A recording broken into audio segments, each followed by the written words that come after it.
Kellyanne Conway from the White House. So we just heard what the president thinks, Kellyanne. Should I start with congratulating you on the Senate or offering condolences on the House? Neither, George, but I did just leave the president. He says hello to everyone at ABC. There's no question that his presence on the campaign trail made the difference. In fact, he went 5 for 5 in just his stops from Sunday and Monday alone. I was with him yesterday.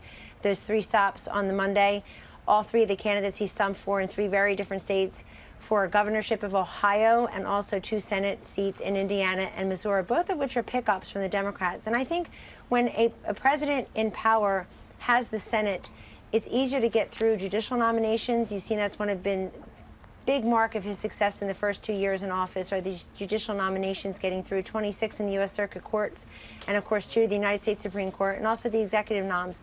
The House looks like it will go Democratic, but not by the large margins that have happened in the past. We know that President Obama suffered 63 losses in the House in 2010, President Clinton 54 losses in 1994, his first midterms.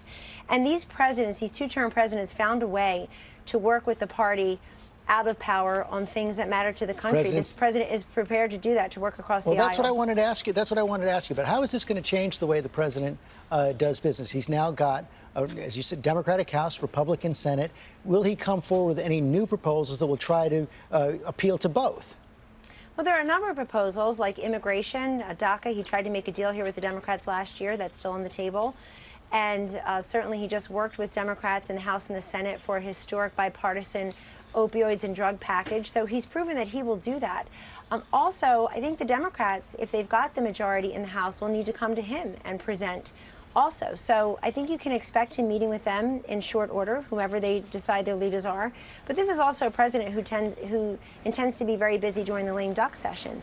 The nation's business goes on even in lame duck, and there are a number of issues that are very important to this president, this country, that he wants them to attend to as well. One of the things he talked about before Election Day was that he would veto in a government funding bill that didn't include money for his border wall. That might be tougher in a lame duck session with Democrats coming in to take control of the House. Is the president committed to shutting down the government if he has to?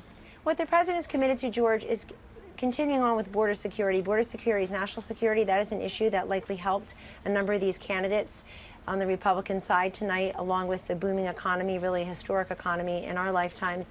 But also, this president has already secured $1.6 billion in funding for his wall and has made very clear that that is one component of a very large, comprehensive, complex issue called immigration. We have to do something about chain migration, he has said, the visa lottery system. Also working on DACA, something he presented to the Democrats almost a year ago. It was last January. So he's still here. He's still willing to negotiate.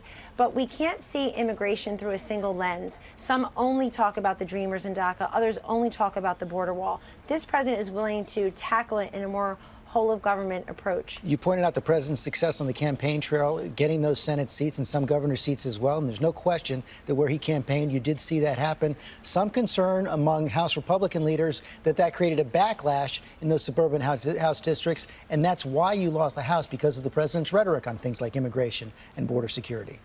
That sounds like the blame and shame game that's really misplaced here, and here's why.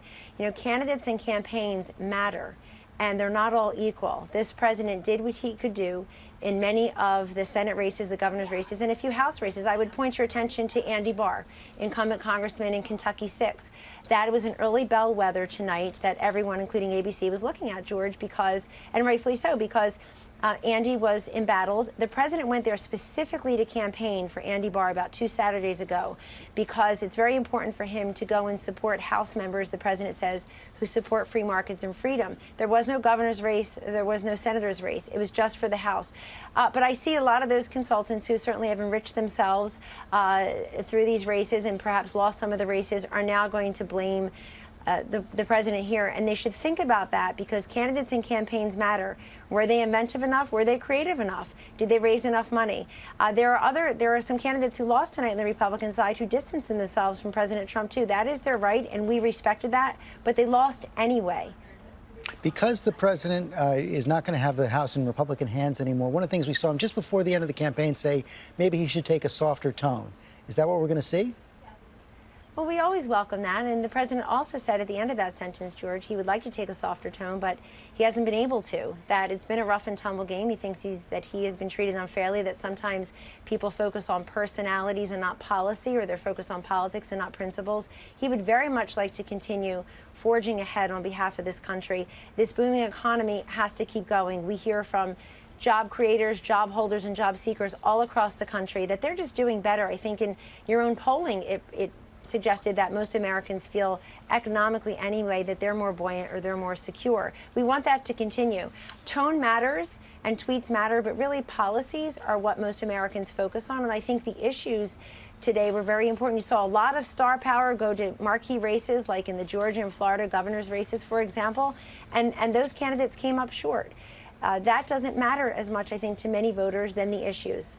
Kellyanne Conway, thanks for your time this morning. Congratulations on the Senate.